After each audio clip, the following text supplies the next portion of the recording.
Hello out there, all my guitar playing friends. Ron Spencer here with another installment of your free daily guitar lesson. A little something from me to you. So in our last installment, I covered something called the Memphis blues scale. This is going to be a continuation of that, so you're going to need to refer back to that lesson in order to get up to speed on today's lesson here. So in using the double stops that I gave you for that lesson, those can be applied right over the chords that you'll find in your harmonized major scale, in this case in the key of G.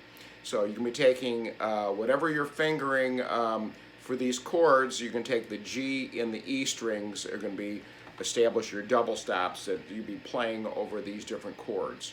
So on the first chord, our G, on our G chord there, you'll be taking the G and the E string from that, and you move up to A minor.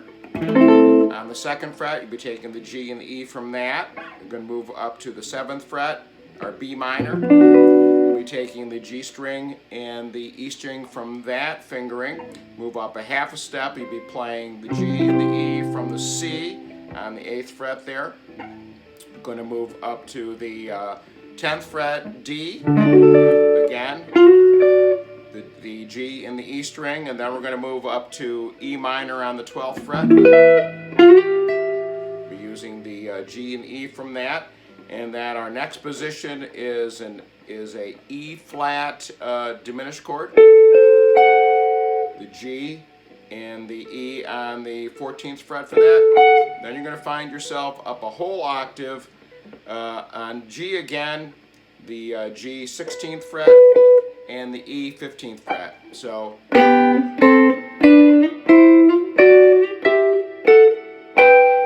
those chords that I showed you there are going to be the chords you're going to find in the harmonized major scale in the key of G, and you'll be able to use those double stops when playing over those chords. Okay, so I did have a question posed to me about what to do when you're playing blues. Are those double stops going to coordinate with that? And the answer to that is you could, but I'm going to give you some options there when you're playing blues.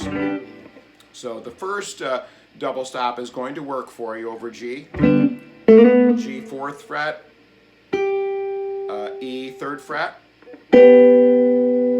And the second double stop, the G and the E on the 5th fret, is going to work for you, as well as the G and the E on the 7th fret. And then when you get to the 4 chord, your C on the 8th fret, you're going to basically do the same thing we just did over G there. So it's going to be the G on the 9th fret, the E on the 8th fret. We're going to go up to the 10th fret and play the G and the E there. Go up a whole step on the 12th fret and play the G and the E there. So far, that's the one chord, the G. Over the C, we play basically the same intervals. And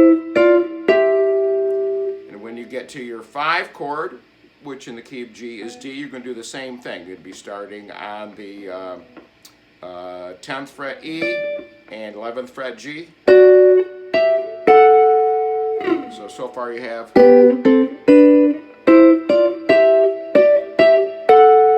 So you may recognize that as the double stops that are used on the song by Van Morrison, Brown Eyed Girl. So I'm just going to play along with a backing track here so you can see how these double stops can be used in more of a blues context there. So hope this helps you out, and we're going to fade out with this.